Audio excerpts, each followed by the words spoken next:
Good afternoon, ladies and gentlemen. My familiarity with the Arctic actually goes back to this classic literature that I read when I was in school, Mary Shelley's Frankenstein, 1818. And it's interesting because the backdrop to Frankenstein is the desolate, very distant, and very dreary Arctic landscape. And that Arctic landscape is basically about how ambitions can come face to face and challenge the whole setting. And I think one of the reasons why we sit and discuss the Arctic is those ambitions of energy extraction or the ambitions of passing ships through the sea lanes as as the sea opens up. Are these ambitions going to really work in the Arctic? And we should be really careful about it. What I'm going to do essentially here is to set the context for the panelists to pick upon and discuss energy transition. My first context is, and we know very well, that what is happening in the Arctic doesn't stay in the Arctic. But what is happening elsewhere is also influencing the Arctic. So there is this outward and inward sort of tensions that is what we are seeing emerging in the Arctic. The other point to say is that there is nothing in some sense called the Arctic exceptionalism. Ever since Gorbachev made that very famous speech in Murmansk, as Arctic being the zone of peace, there has been a certain degree of exceptionalism in the Arctic in terms of institutional mechanism, in terms of governance, in terms of the spirit to cooperate. I think Arctic has been quite fantastic in that sense. But I think that has been recently corrupted. And I do not see that strong exceptionalism holding on in this region. And there are obvious reasons to it. The third context I want to just put forward is that there is a strong growing nexus between energy, security, and climate. We all know very well that the Arctic, the warming in the Arctic is 3.5 times, 4 times more than the global average temperature increase. And that has meant that you have prolonged accessibility. There's more time to extract the resources from there. And that is itself posing a lot of challenges. So I would presume the panelists would look into these aspects. There are some questions that I would like you to really reflect upon as you speak. What is really the potential of this Arctic energy resources? We've often heard that it has a huge potential, but what are the elements of its extraction? Is it cost effective in that sense? So I need you to bring that aspects in, especially factors of transport and infrastructure. And remember, the Arctic is, which part of Arctic are we really talking about? We tend to say the Arctic, but there are many Arctics. There's Russian part of the Arctic, there's the Canadian part of the Arctic, there's the middle part of the Arctic. I think we need to keep that in perspective. Which part of the Arctic you're really looking at in terms of your energy enhancement, right?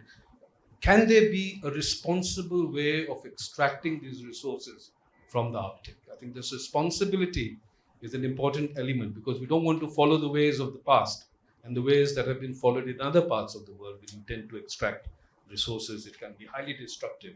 So the most sustainable and the responsible way of using resources.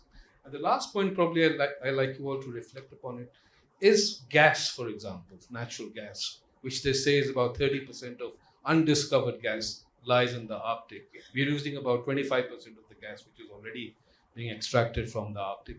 Is that the bridge fuel, especially for developing countries in the south like India? Would that help this transition, which the North countries have faced from coal to gas? Would that help developing countries or emerging economies like India and China? Can this be a bridge fuel? So I think these are some questions, these are some drivers, I think, that should probably drive you into reflecting some of your thoughts. And I will first begin, and I'll ask and I'll request the ambassador of Iceland to India, Benedict Hoskulsen, to speak, and 7 to 8 minutes. I'll try to stick with, yeah, let's see what we can do. But yeah, thank you. It's a good setting. And just for someone such as myself, who've actually been in the climate space for quite a long time, before coming to India, I was the special envoy for climate for Iceland. So I have, it's just in my bones, I can't promote fossil fuels resources for going further. It's just that I really have a hard time with it.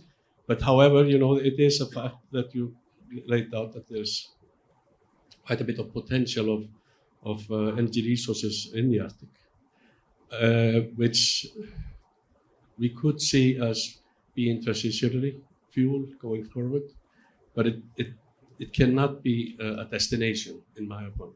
I firmly believe, and if you look at our part, because there is no one Arctic, you're right.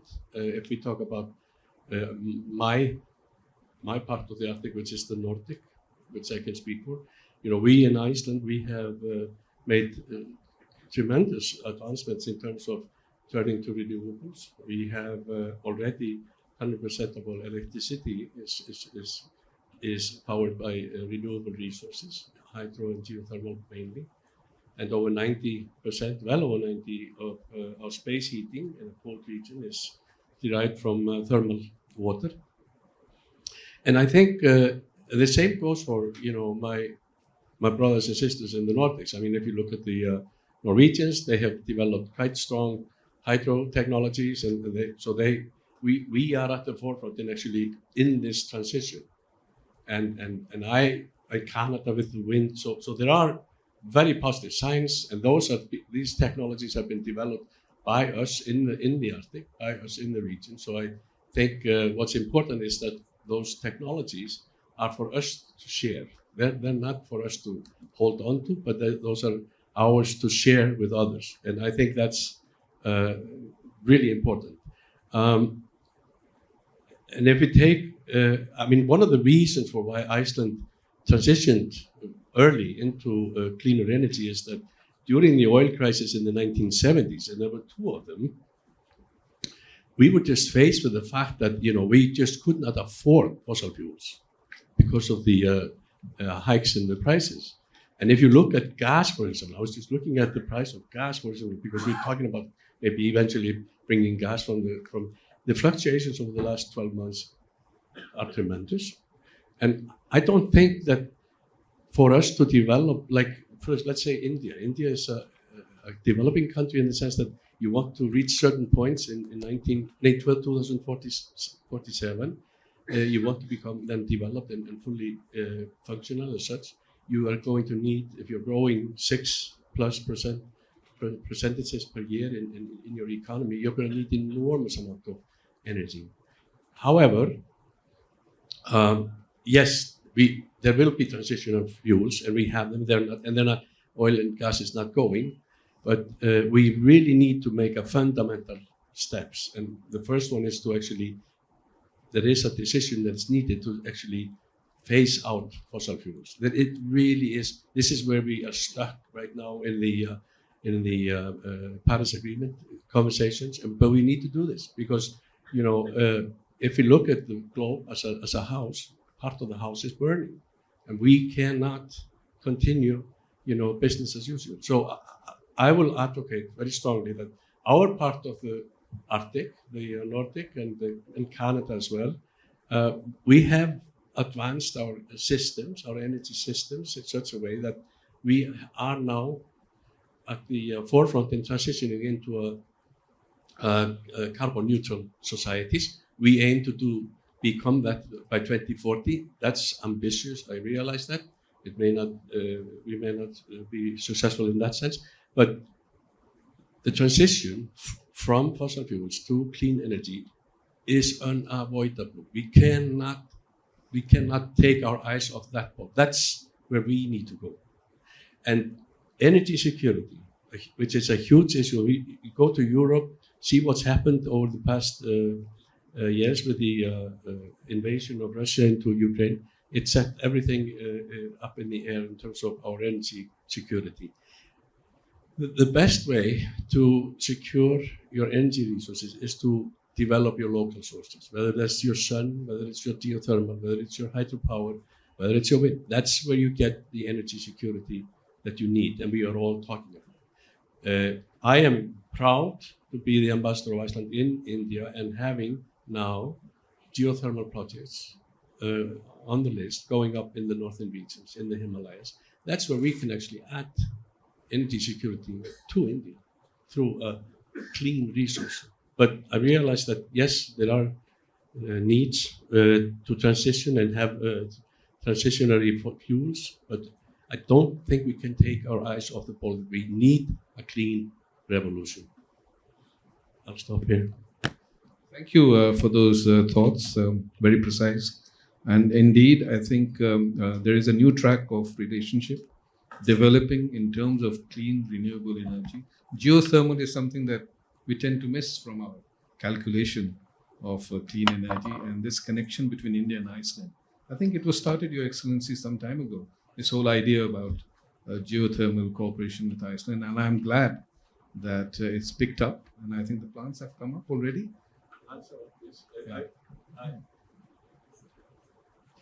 Having been in this space for some time, I realized that, for example, with the technology, geothermal technology, it tends to be expensive. It's hard to finance.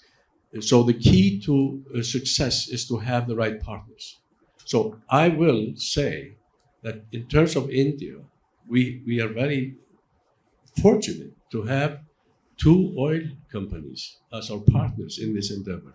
And I think because if they look long term, their business is going to end, whether it's in the next 30, 40, 50 years, I'm not going to predict that. So many of them are now becoming actually quite forward-looking, and those two are working with us up in the north, and I think that's what you need. You need partners, and you need strong government. It was when we transitioned, I'm sorry for taking so long, when we transitioned, it was not luck. It was, policy. It was, the momentum, we voted on this. This became, a consensus by politicians, by the people, to go this way. And that's what's important. We all need to take this route. Thank you for those thoughts. I mean, my own perspective on this is that increasingly policy making exercise, keeping in mind the energy transition and the energy landscape, has to become far more interdisciplinary in its approach. Science needs to come into policy making. I mean, we need science in policy, not science for policy at all. And I think this element is an important driver. And with that, probably with this kind of a momentum and this thought, I would ask you, Shelley, to bring in your thoughts on this, on the larger issues of energy security, and the kind of friction, tension, the cooperation and partnership between the North and the South in this, particularly touching upon some of the key global South states. Yes, firstly, thanks to the Arctic Circle and ORF for having me here. Yes, I think it's very important, firstly, to strengthen the science policy interface as far as the Arctic is concerned. And as you mentioned, there are many Arctics. And also, when we talk about energy security, energy transitions, the need for transitions fuel is also very important. But then again, when we talk about Arctic, there are many other aspects involved.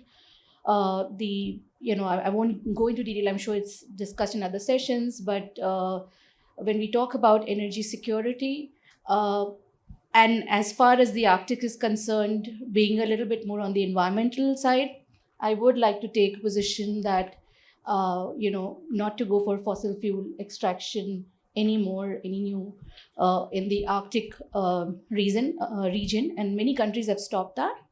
The reason for that, I'd like to frame my discussion into three parts. First is the economic argument. The break-even price for Arctic oil was about $78, which is quite higher to recover the actual costs. Plus, there are economic risks. Many major fossil fuel companies have withdrawn from the region, including the British Petroleum, Shell, Chevron, Exxon Oil. So there is an economic argument. Also, the kind of climate risks that are there is a risk to infrastructure.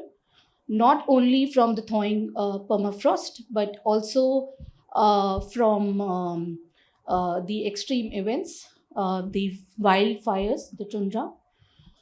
Of course, the second one, the most obvious one, is the environmental argument. When it comes, it's the climate regulator for the whole world. In that sense, it's a global commons. It is warming at a rate 4 times than other regions. And of course, thawing of the permafrost will lead to potentially release of twice the amount of GHGs that is already there in the atmosphere. Also, what else is hidden there? Mercury, which could lead to bioaccumulation and harming the food chains. There was a point made by our foreign minister on health security, anthrax. What kind of diseases are there? So that's the second part, which is environmental factors, and not to mention the biodiversity that is there. The polar bear, the symbol, one of the main symbols of the Arctic when it comes to climate change. The third one is, of course, the legal argument. We all know the precautionary principle. It has been adopted and reaffirmed multiple times as one of the normative principles in various global agreements. I think when it comes to science, and of course, for example, even in India's Arctic policy, science is one of the 6 pillars. Precautionary principle is important when it comes to projects there. And even when the question is environment versus development, the precautionary principle should take a larger precedence. The second aspect is the global commons argument, also legal argument. There are, of course, other treaties, of course, the Antarctic one, but also the outer space treaties, the high seas. Encouragingly, in 2023, we had the BBNJ as a part of UNCLOS, the Kunming-Montreal Protocol, which calls for 30% of protection of all ocean lands and geographical areas. BBNJ also sets for protection of the Central Arctic Ocean, the CAO. So that could be a start, but still the governance remains fragmented for Arctic, but also for energy transitions. We do not have a single holistic energy body, intergovernmental body in the world. So there are fragmented ones, and the others have a very limited mandate, largely to serve as the epistemic base, like IEA, for example, or very specific to, for example, nuclear energy. But we do need, and there are, of course, more mini-lateral initiatives like the JETPs or the Just Energy Transition partnerships that have sprung up post the Paris Agreement. So there is a gap, not just in the Arctic global governance, where of course you have the Arctic Council, but the decisions there are non-binding. But there is a larger gap, when we look at aspects related to precautionary principle. And of course, there are working groups in the Arctic Council, but that's not again, enough. But there's also a gap in the energy transitions governance. And I think these two need to be bridged. And of course, a lot of aspects so far discussed, to what I have been able to follow from the discussions, is aspects related to geopolity or geoeconomy or geoeconomics. But I think when it comes to the Arctic, it should be geoecology. Thank you. That's an interesting point you've made, Shelly, to end your idea. And I think you're right. What we're seeing in the Arctic, we're seeing elsewhere, is the interplay and the interface of the geophysical, the geoeconomics, and the geopolitical. And it sort of intensifies the whole region in a manner in which we would be rather worried about. And I think 2 elements has developed from the first conversation that you had and from your conversation is that policy, you need science in policy. But what Shelley is also saying, that there has to be a preventive and precautionary approach introduced into policy making exercises. And we need to factor this interplay that is happening. So let me move on to the third speaker, Mr. Ashok Balian, who's the chairman and director of the Carmine Energy in Singapore. Over to you, sir. Thank you. Thank you very much, Mr. Moderator. Wonderful points made by our panelists here, Mr. Kulsan and Shaili here. I'll carry it forward and talk about energy requirement, energy transition. I think we all in the world are facing tremendous problem in the sense that there's a lot of pressure to switch over, shift to cleaner energy sources. And in that perspective, there are dozens of studies that have been done, projections have been made. But one thing is common for all dozens of projections, that in next maybe 20 years, 30 years time, polluting fossil fuels would be decreasing very fast in their use.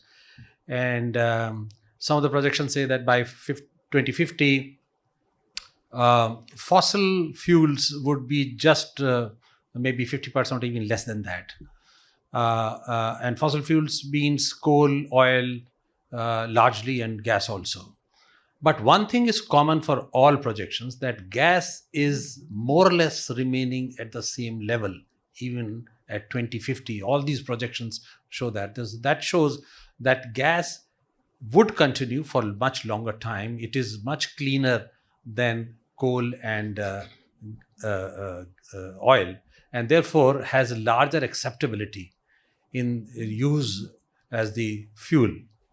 The second aspect is if the trend is such, then comes the cost, affordability and availability. Third is the security of supply. Now, in that perspective, we see what are the sources from where the gas is coming. We see huge investments in the US. In the Middle East has been traditionally supplying gas there. Asia Pacific is emerging as the second largest supplier of gas on that.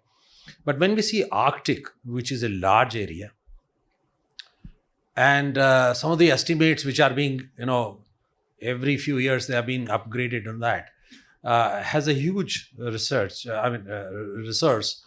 of the natural gas and oil. It is already supplying around 5.5 to 6% of oil and oil equivalent to gas of the total words that is traded here. So and this is increasing. So I think from the perspective of having gas, Arctic region is a difficult region that we know, and all operators, to my mind, the industry regards that as a specific region which requires a different approach, a different way of handling there. There are challenges there to work on that. Similarly, those challenges were for example, I will say deep sea. Now there are technologies which can be easily utilized by companies and the various operators worldwide who do deep, super deep, 4 kilometers of drilling, and then managing the overall operations to certain standards of emissions or spillage or any kind of disturbance. So I see that while Arctic has good resources and a place and already supplying, and there's a lot of potential to go up to 25 to 30% of gas reserves there. The challenge is to develop those better best practices, innovations that take care of the sensitivity of the ecology or the environment there on that. But from the point of view of energy requirement of the world, and specifically for developing countries like India, where the per capita consumption is so low, the energy requirement will always grow. And there are several other countries like this. So from where these resources have to come? The producers and the major consumers have to come together to collaborate on best practices. Also on the technology innovations, there has to be a lot of emphasis to develop those best practices which really take care of the environment issues. But I think for affordable and from energy security point of view, availability point of view, I think Arctic should be dealt with as a special area, but with new technologies, which I think are not a problem at all. Several best practices have been there. India, for example, is a partner and producing oil from Arctic region of Russia. Russia produces almost, when you see Arctic, this thing around almost about 90% of production comes from the Russian companies there. So we have been partner there for last 35 years. India is one of the major producers partner in that. So I think over a period of time, several new technology innovations have been learned. And I think today, many of the operators and technology providers are in position to really take care of the sensitivities of the Arctic region and provide a good solution for gainful utilization of these resources and make it available at affordable prices. Why I'm emphasizing on affordable? Because gas can be affordable for some countries, may not be affordable for other countries. Gas has its own complexities. There are 20 gas markets, or rather 50, I would say, gas markets which actually import, and 20 which really supply. Each market has its own characteristics. It depends on what energy systems are there, what energy markets are there, what are the requirements of that. So those special natures of these markets need to be dealt with. And larger consumers like India, China, and Asia per se consumes about 2/3 of the gas that is produced worldwide. So, and we continue to really be the main consumers. So for meeting these growing demand is very important. And therefore, I think Arctic region should be explored and can produce, provided, I say very clearly, best practices to take care of the environment and ecology of that area. And over a period of time, I see gas not just as a bridge, as they call it, bridge of union from the fossil fuel economy to the decarbonized economy. I think gas is going to be there for a much longer time, and therefore it should be dealt with in a different way. In that. Well, there are many points that can be discussed, but I'll leave it here. Thank you. Well, thank you. I think gas for a much longer period of time would obviously therefore mean that Arctic remains attractive for such exploration. Now, you ask the indigenous community and the local community, they'll rather get worried about this attractiveness of the Arctic based on exploration of, let's forget the oil, let's concentrate on the natural gas. And it's very interesting what you say is that it's more than just a bridge fuel. It's going to last longer, and it is cleaner, of course. But there are issues of extraction and accessibility in the Arctic. It seems very tempting at this moment, especially with warming and the space opening up. But I think what needs to be factored is what you say, in a sustainable manner, in a much smarter way, using technology which cannot be damaging to the local environment. But also, I think this brings me the third policy action. Science in policy, precautionary and preventive. I would say your approach would mean democracy and decentralization of policy, which means while you have a visionary approach at the top, you have to also bring in the local voices, the community participation. How do they view the local environment and the system, and how would they relate to it? So I think that third element also becomes very important when you look at the energy landscape and the transition that one is going to witness in the future. So that brings me to the last speaker, Dhruva Purkashta, and the Director of Growth and Institutional Advancement at CEEW, Council on Energy, Environment, and Water. Thank you. Pleased to be here. Thanks to Arctic Circle and ORF. Thank you, Mr. Sinha, for moderating the session, and after having heard through. In this session, let me try and concentrate on a few points. But given the context of this discussion, it's quite wide. There is Arctic, there is energy transition, there is energy security, there is global commons. So let me start with a couple of caveats and add on to what Mr. Ashok Balyan was saying. One is gas going to be there for long beyond a bridge? And I think that's an interesting point, Mr. Sinha, you laid it out. Arctic and global common. This session is, yes, Arctic should be a global common, should be preserved as a global common under all circumstances to the extent that happens, because no matter what we are seeing as we speak today, we are clearly seeing 1.5 degree transgression has happened. And therefore, you do have a carbon budget before you essentially was said about another 5 odd years till you bend the curve. And if you're not able to bend the curve, you will go ahead. But let's look at what's happening. Now, the question is, because this is happening, one point which I would like to start and add is this LNG demand supply dynamics of the world.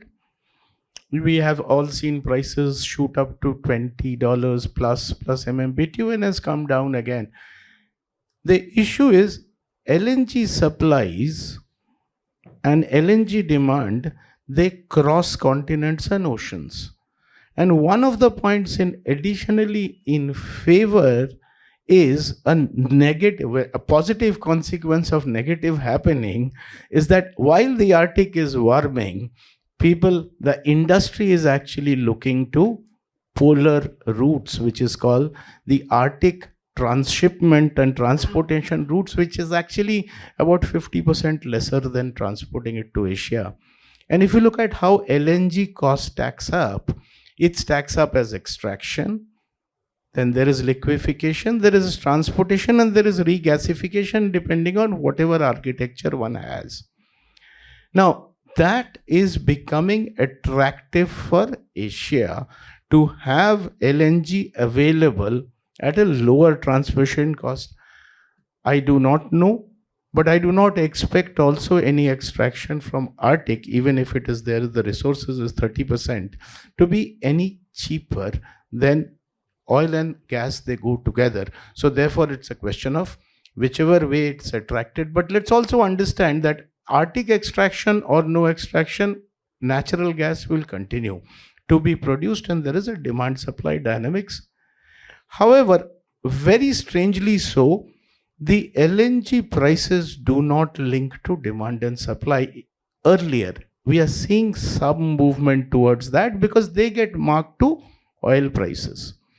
Now, as a result of that, if demand and supply were to be kind of working in basic economics, we'll see LNG prices somewhat come down. The demand projections from most sources, if you see even IEA or any other outlook, it shows a fairly good demand projection, even though right now appears to be a glut for a certain period of time. Now, having said that, let us assume, I'm not arguing on that, let us assume that LNG is a cleaner fuel than the other fossil fuels, because there are debates around this, whether LNG is actually cleaner, there may be methane leakage, and so on and so forth. But without getting into it, as of now, we understand that LNG, if we take it as a cleaner fuel, then it does help energy transition in many countries of the global south in the following ways. One is, there is a shift from coal which will happen because it's a significantly coal and oil intensive part, and somehow gas comes from the other side of the world. So maybe lower transportation costs, maybe extraction, better infrastructure. And there is also an argument that actually your progression of renewable electricity is also aided because you get a quick firing starting possible with LNG power plants. Coal power plants you can't start so fast, and therefore you need to manage the power load curves of what is called the evening peak and the morning peak, and therefore it is easier to get the smaller gas power plants into stream, and therefore it aids the grid stability, because otherwise it is infirm power and you need battery or you need pumped hydro, because all those investments come in. So there is an angle of saying energy transition in fossil fuel intensive is aided if there is more of LNG, so it may generally support the process of even energy transition going ahead. However, just coming back to this point, and let me pause here and give a totally turning around a different perspective, and I want to talk about energy security and energy transition. Whether it is polar or not, these two generally tend to conflate each other, and I'll explain why. Because if LNG were to increase energy security, you're talking of energy security being reliant domestically or reliant from a diversity of sources, which LNG might help that energy security. But let's also see what's happening in the world. You had a state-run oligopoly in oil, which started 50 years ago, and that state-run oligopoly will soon change into critical minerals because they are also concentrated in some parts of the world. So your energy or cleaner energy would need these critical minerals, which will again lead to a situation in a global order, which therefore again plays out in some saying that there will be a set of countries which whether it will be OPEC or anything else, I do not know, but the dynamics working out to be the same. But one of the most important points to recognize here is it is easier to say that shift to renewable. I'm underscoring electricity here, because let's understand that if the world consumes 100 units of energy, only 19% of that come from electricity. And the IEA has been trying to say that there has been growth in electricity. We have the rest of the energy sources coming from elsewhere. So I would agree with Mr. Balian that a gas is there for a much longer stay, because this shift of what was started in energy transition, with all due respect to Lord Stern, of saying electrify every human activity and clean the electricity behind it, that is not working. That is not working, because no matter what you do, your emissions are continuing to increase, and you've been seeing that. And therefore, what we have not factored in is probably may help this transition, is to think around changing this equation, saying there will be a mix of energy sources where technology, and I agree with you, Mr. Ambassador, on the point of technology and transfer, that need for technology needs to subsequently shift in terms of addressing, which is pretty much old. Scale can increase it. It is the technology of carbon capture and storage. If you have LNG with carbon capture and storage, there is a possibility of hydrogen or blue hydrogen too. And let me now come back to saying, in terms of transportation, no matter however you are seeing hydrogen through polar regions, transporting hydrogen in energy density will clearly be uneconomic, even if you do it through ammonia. So you're left with no other choice but to use LNG. And therefore, the need to focus technology on cleaning up the usage of capture of LNG, because we are not seeing renewable energy or renewable electricity go ahead. Now, coming back, and here is what I'll end over here in trying to think about saying that the need to preserve the polar Arctic region remains paramount. However, given that the temperature shift 4 times increase in, you will have even the routes opening up. If the routes are opening up, that shift of stabilization in terms of costs of transportation will happen. But let's also understand that there is a need to focus not only on saying clean energy, I will come from a conversion point of view. We are missing one point in technology, that basic physics tells you that this conversion will always remain inefficient. Therefore, no matter how far you go on reducing the costs because of scale, the efficiencies will play a role. And if efficiencies play a role, you will fall back on what I call burning something. What you burn, whether you burn hydrocarbon or hydrogen, that technology will tell. But by the time we can burn hydrogen, make it into water, and water back to hydrogen, I think we'll still have a role for gas to play. And that continues, and therefore there is a need to think about how this can be made better, cleaner, and less polluting, or call it lowered emissions. Thank you. That's well said. I think you make your point quite convincingly. And I think there's something to reflect on this, the value of gas, not only as an immediate resource, but in the long term as well.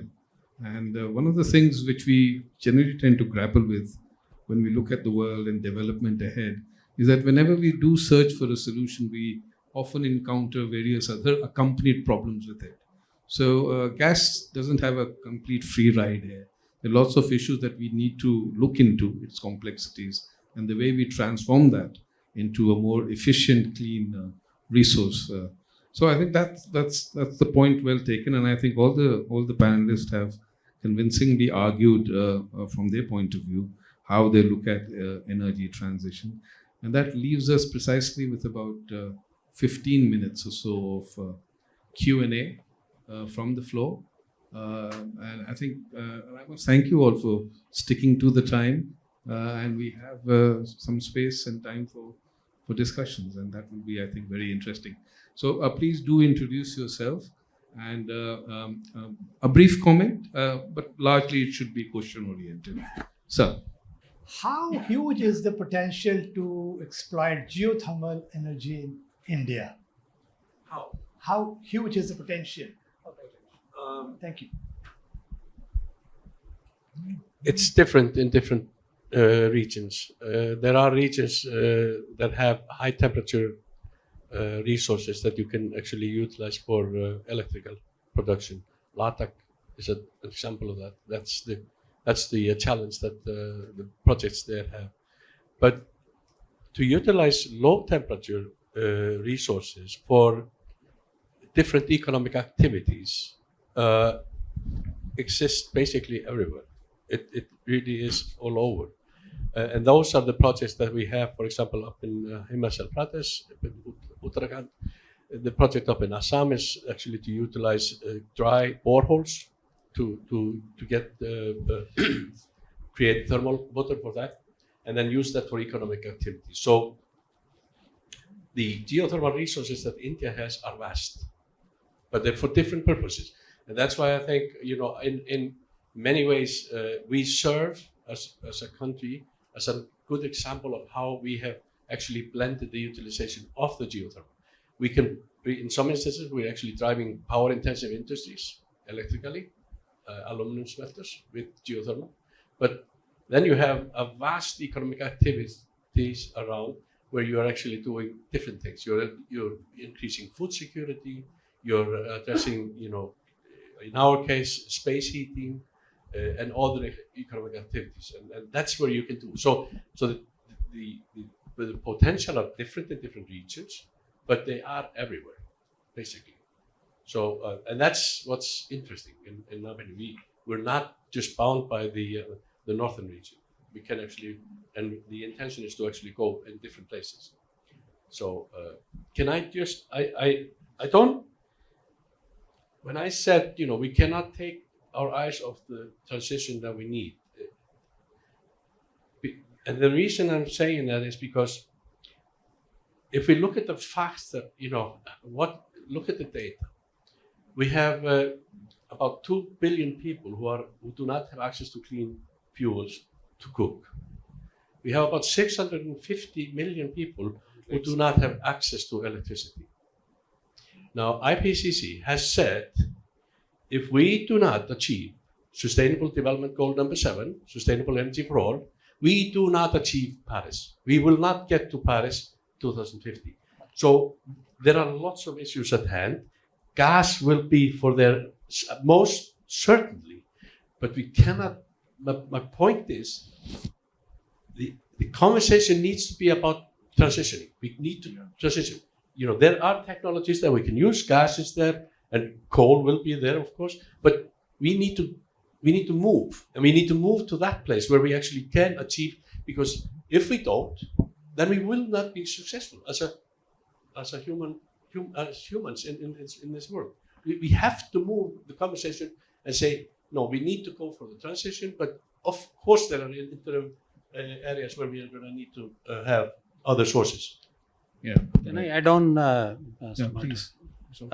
Just to share that the first, I think it is 1/3 or a half a megawatt power plant on geothermal energy has been recently commissioned. That's the first project, demonstration project that can be done on that. There are several places geothermal studies are being done. In fact, in Ladakh, the ONGC had moved ahead quite ahead, but because of the sudden tremendous rain, the equipment got spoiled there. So they had to do that. But I think in another couple of years' time, you will see lot commercial projects taking shape on this thing. Sir said about the gas on this thing. Just wanted to say, I made a point that gas markets are different stages of development in the world. The gas-rich markets are now looking at how do you decarbonize gas. So their approach is slightly different. There are markets where they are deficient of gas. They are looking for gas to get immediate benefit of the environmental protection. So I think there are many things happening. Right, the lady, please. Please do introduce yourself. Hi, my name is Kunzis. I come from Ladakh. I also work as a resident engineer for the Puga geothermal project of which we are talking about. Just to add to His Excellency's words, totally agree with what he said. Energy security is crucial for India, and especially for border areas like Ladakh, Arunachal, and the Himalayas, where we are sandwiched between Pakistan and China. And living in the border areas, I know what lack of energy access means to us, especially for the defense people who are coming over there, staying in minus 20, 25 degrees Celsius. And when they see our neighboring countries, the facilities that they are being provided in the neighboring, for example, I take Demchok. The only thing that is dividing India and China is just a stream. And when it's 6 p.m., you can clearly see the amount of brightness, the amount of energy that is being supplied at that point. And here on this side, we have a lack of energy. The defense people staying over there, they get only 5 hours of heat or electricity, so as to say.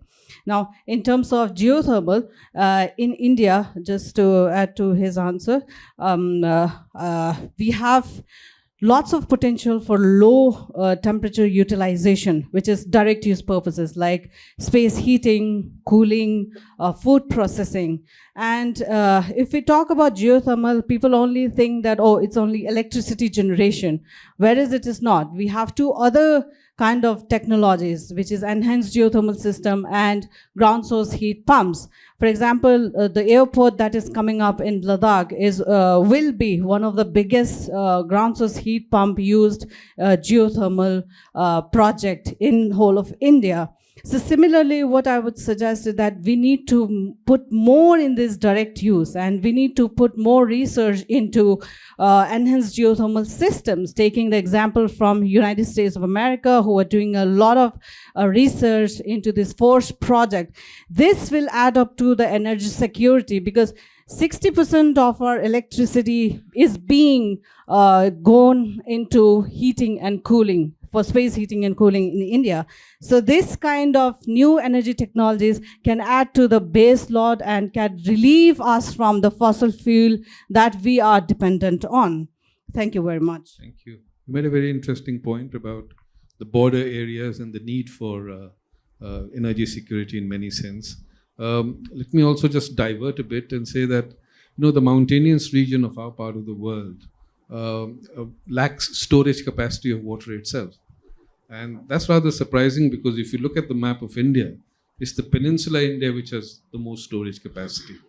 And when you're looking at the economy of India and its growth, the kind of overall storage capacity that we have in terms of water storage is rather poor. And if you compare this to China and any advancing country, China has 4 times more storage capacity than what we have. And therefore, when you talk about energy security, it also means that you have to link it to water storage capacities in these mountainous areas. And the future of what you store is going to be quite important in how you reshape your energy security in this very critical part of our region. So let me see a few hands coming up. Yes, please. Thank you, Mr. Sana. Thank you very much to the panel for this insightful conversation. I'm Rahul. I'm the managing director at Risana House. We are a policy think tank and specialize in foreign policy planning. Excellency, you've been speaking about the, Iceland's geothermal energy cooperation in India. In fact, a very important aspect of the Nordic energy transition or its support to India's development remains its technology, especially green technology. But at the same time, we must not forget the geopolitical aspect to that green technology, right? Because definitely we have the geopolitical actors. Russia, we have China, especially with its increased footprints in the Arctic. We have others, America, going out on a shopping spree, trying to buy Greenland. These are the realities. But at the same time, your neighbors, your partner Nordic countries, for example, Denmark, is exploring Africa as an alternate to replenish its energy needs, replenish its green technology, critical mineral needs. How do you see this whole geopolitical aspect playing out in the region?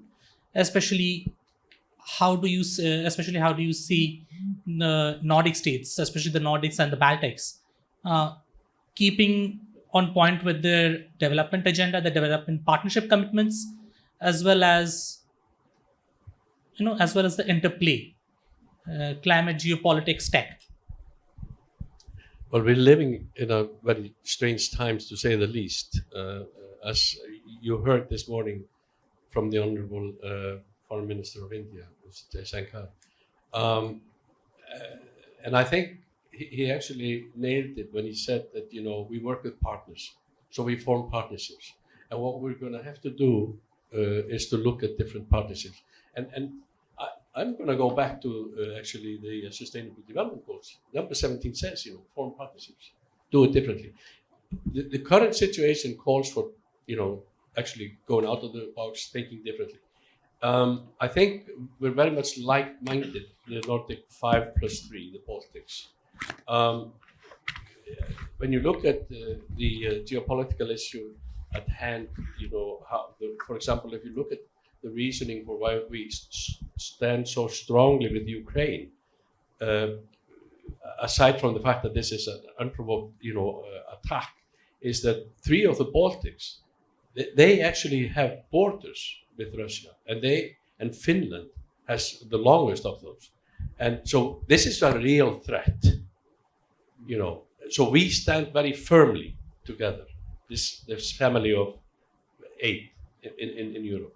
But we think it's important, and India is a partner that we're now developing relations with, going further. We see a lot of opportunities in different ways. We welcome extremely much that India gets more active in the Arctic, both at the Arctic Council, but it's been pointed out, that that's not a body that makes the decisions that we need. So we may have to revisit that. But I think the nature of the Nordic, the way we are progressive in the way we approach solutions to different problems, we could be a very strong partner, and we are a strong partner to India. So, but I see this now in a sense that we really, if you take NATO, we just really don't know there's one of our founding members, the U.S., is changing its policy. We see our trading relations being basically thrown up in the air. Where are we going to go? We are quite proud, Iceland, being a part of the European Free Trade Association, having made a free trade economic partnership and trade agreement with India last year. So we're ahead of the curve in terms of developing our relations. So there are so many aspects that we have to look into, but we live in a changing times, and I really don't think we know exactly where we're going to be in even 18, 24 months. But it is about the partnerships, the way in which you form partners and you go forward. Well, my name is Larry Ibrahim. I'm a PhD scholar in UIT, Norway. Thanks very much for your presentations. There's a lot of things that resonate well with the Norwegian energy landscape, especially now with the current electrification of the gas power plant in Melkoya in Hammerfest, which is an Arctic city. But I'm interested in knowing the extent to which indigenous or local peoples are kind of integrated in decision-making process, especially on solar. I haven't heard that solar has been mentioned much.